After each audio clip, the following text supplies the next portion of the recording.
Today we are discussing about process of socialisation. ये जो है आपका सीटेट का चाइल्ड एंड डेवलपमेंट जो सेक्शन है उसका 5th बुलेट होगा, जिससे रिलेटेड कुछ टॉपिक्स हैं और कुछ मेन फैक्ट्स हैं जिसको आपको कुछ स्लाइड्स में दिखेंगे।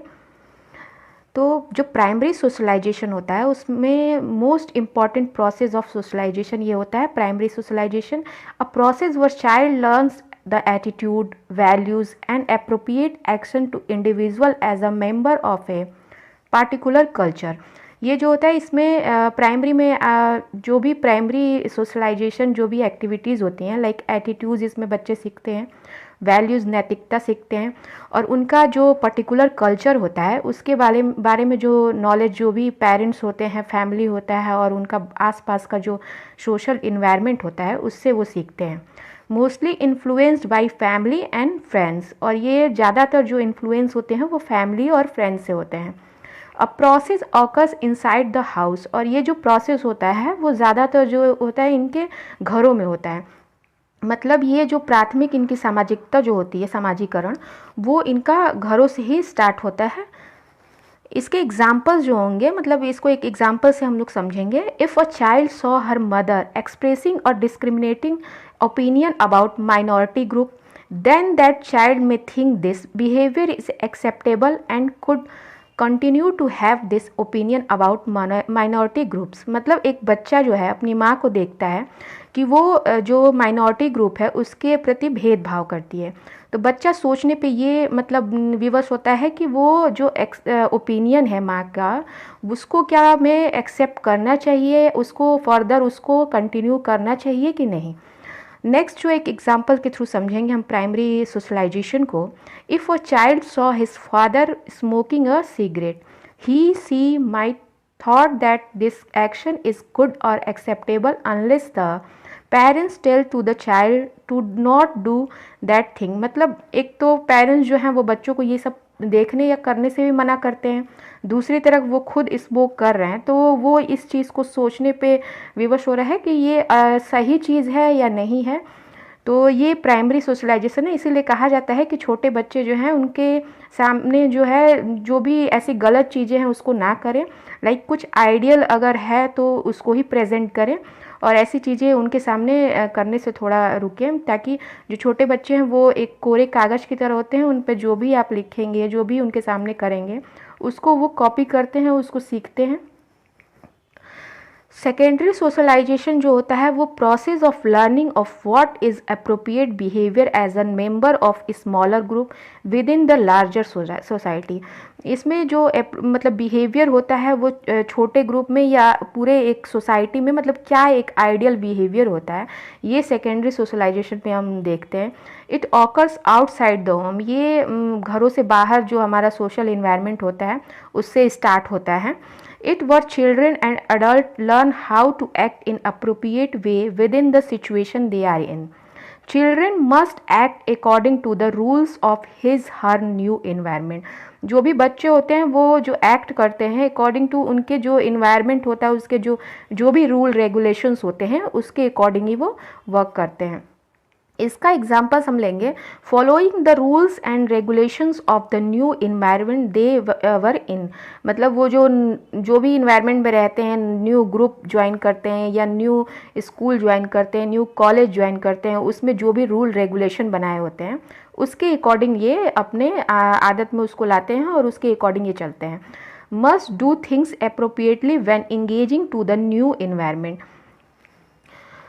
इसके बाद हम देखेंगे stages of process of socialisation. इसमें कुछ स्टेजेस में डिवाइड किए गए हैं प्रोसेस ऑफ सोशलाइजेशन को, जिसमें ओरल स्टेज जो होता है वो बीइंग्स फ्रॉम बर्थ, मतलब ये जो होता है मतलब बर्थ से ही स्टार्ट होता है, क्योंकि छोटे बच्चे जो होते हैं वो ज़्यादातर जो चीज़ें हैं वर्ड्स को क्लियर बोल नहीं पाते हैं। Child only concern in the oral needs, वो ओरल नीड्स पे ही कंसर्न करते हैं। Stage where the child survival is dependent to the others, ये ज़्यादातर दूसरों पे डिपेंडेंट होते हैं, मतलब इनका जो सर्वाइवल होता है, जो वो दूसरों के हेल्प से ही होता है। Crying and smiling is the only way to communicate with others. रोना और हंसना, ये सब जो टेक्निक्स होते हैं वो छोटे बच्चे मतलब लोगों से, अपने पेरेंट्स से या अपने घर के लोगों से कम्युनिकेट करने के लिए यूज़ करते हैं। वो जैसे रोएंगे तो उससे लोगों को ऐसा लगता है कि उनको कोई दिक्कत है, परेशानी है, या उनको फूड का नीड है या किसी चीज़ की आवश्यकता है। The mother starts the process of socialisation. जो माता होती है वही बच्चे का जो समाजीकरण होता है उसका शुरुआत करती हैं। Also called primary identification, which means the child know his her identity by the help of her mother. उनकी जो प्राइमरी आइडेंटिफिकेशन होता है, उनकी आइडेंटिटी होती है, उसको उनकी माँ ही बताती है। एनल स्टेज जो दूसरा स्टेज होता है सोशलाइजेशन का, उसमें stage where child learn that he she can not totally depend everything to the her mother. मतलब ये सारी चीज़ों के लिए अपने माता पे जो है या पेरेंट्स पे डिपेंड नहीं करते हैं, थोड़े बहुत जो चीज़ें हैं वो खुद करने लगते हैं इस स्टेज में। Child realise that there are some things that must do by itself. मतलब कुछ चीज़ें वो खुद से भी स्वयं से करने लगते हैं। एक्वायर्स अदर स्किल्स, और कुछ स्किल्स भी वो, जैसे कि पेन पेंसिल को होल्ड करना, छोटे छोटे कुछ सर्कल या लाइन ड्रॉ करना, इस तरह के छोटे छोटे जो स्किल्स होते हैं वो ये इस एज में, स्टेजेस में बच्चे करने लगते हैं। डूइंग राइट और wrong actions through reward and punishment system.